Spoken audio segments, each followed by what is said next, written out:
میں رئیس احمد فراہی جواہر لال نہرو یونیورسٹی کا research scholar اس تیسرے دن کے آخری اجلاس میں آپ تمام لوگوں کا استقبال اور خیر مقدم کرتا ہوں۔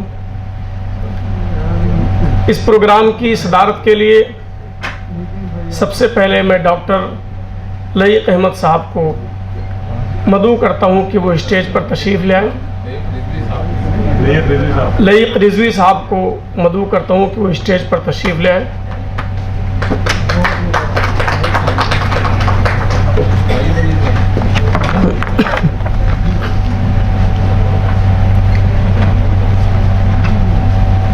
اس کے بعد دیگر مقالہ نگاران جناب حشمت علی صاحب، جناب محمد انظر، جناب ٹیپو سلطان اور جناب طاہر حسین صاحب کو بھی دعوت دیتا ہوں کہ وہ اسٹیج پر تشریف لیں۔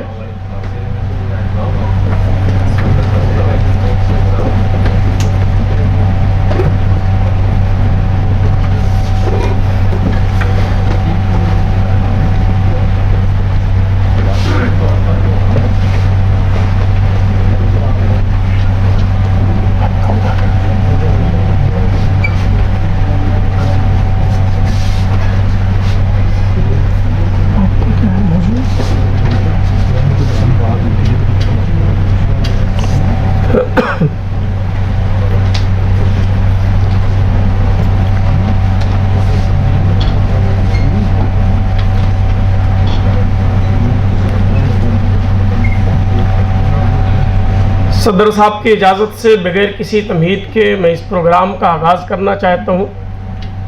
صدر صاحب اجازت ہے؟ جی۔ تو سب سے پہلے میں پہلے مقالہ نگار جناب حشمت علی صاحب کو مدعو کرتا ہوں کہ وہ اسٹیج پر آئیں اور مختصر تعارف کے ساتھ اپنا مقالہ پیش کریں۔ جناب حشمت علی صاحب۔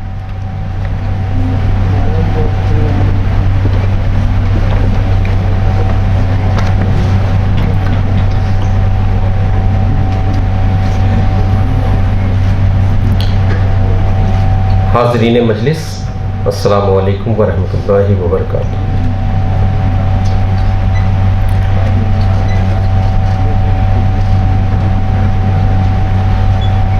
میرے مقالے کا عنوان مفتی محمد انیس عالم انیس کی شاعری ہے۔ میں حشمت علی جے پی یونیورسٹی چھپرا سے مفتی محمد انیس عالم حیات و خدمات کے موضوع پر تحقیق کر رہا ہوں، اور میرے گائیڈ جناب ڈاکٹر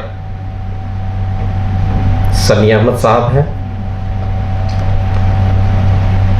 صدر محترم کی اجازت چاہتا ہوں۔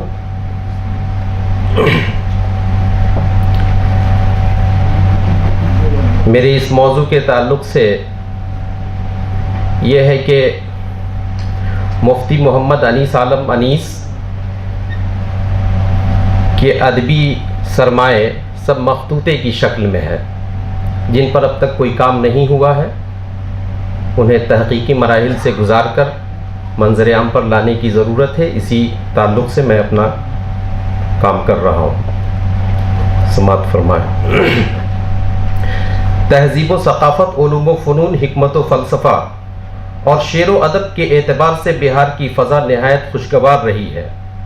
از ابتدا تاحال یہاں ایسی معتبر ہستیاں پائی جاتی ہیں جنہوں نے اپنی روشن تاریخ چھوڑی ہے۔